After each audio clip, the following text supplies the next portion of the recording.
गांव का रहस्य। छोटे से गांव कंचनपुर में सभी लोग सुख शांति से रहते थे।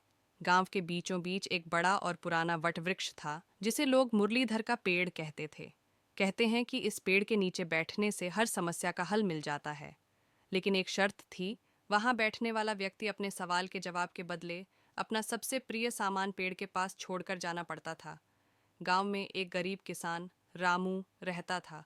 रामू मेहनती था, लेकिन उसकी फसलें हमेशा खराब हो जाती थीं। एक दिन परेशान होकर वह मुरलीधर के पेड़ के पास गया। उसने अपनी सबसे प्रिय चीज़, अपनी माँ का पुराना कंबल, वहाँ रखा और पूछा, हे मुरलीधर, मेरी फसलें क्यों नहीं होती?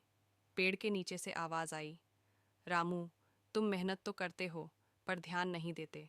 जब पानी देने का समय होता है तुम आराम करते हो। जब खरपतवार निकालने का समय होता है तुम दूसरों पर निर्भर रहते हो। फसल का फल मेहनत और सही समय पर काम करने से मिलता है। रामू को अपनी गलती समझ आ गई। वह घर लौटा और उसी दिन से मेहनत के साथ साथ समय का भी ध्यान देने लगा। कुछ ही महीनों में उसकी फसलें हरी भरी हो गईं और वह खुशहाल जीवन जीने लगा। इसी गांव में एक और आदमी, मोहन, भी था। मोहन लालची और स्वार्थी था। उसने सोचा कि अगर रामू को फायदा हुआ है तो उसे भी होगा।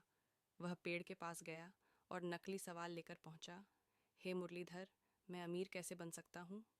लेकिन मोहन ने अपनी कोई प्रिय चीज़ छोड़ने से इनकार कर दिया। पेड़ ने चुप्पी साध ली। मोहन ने बार बार पूछा, लेकिन जवाब नहीं मिला। वह गुस्से में वापस चला गया। कुछ समय बाद रामू की मेहनत और ईमानदारी ने उसे पूरे गांव का आदर्श बना दिया, जबकि मोहन की चालाकी और लालच ने उसे अकेला कर दिया। नैतिक शिक्षा। सच्चे समाधान मेहनत, ईमानदारी और त्याग से ही मिलते हैं। बिना कुछ छोड़े और मेहनत किए जीवन में सफलता की उम्मीद करना व्यर्थ है।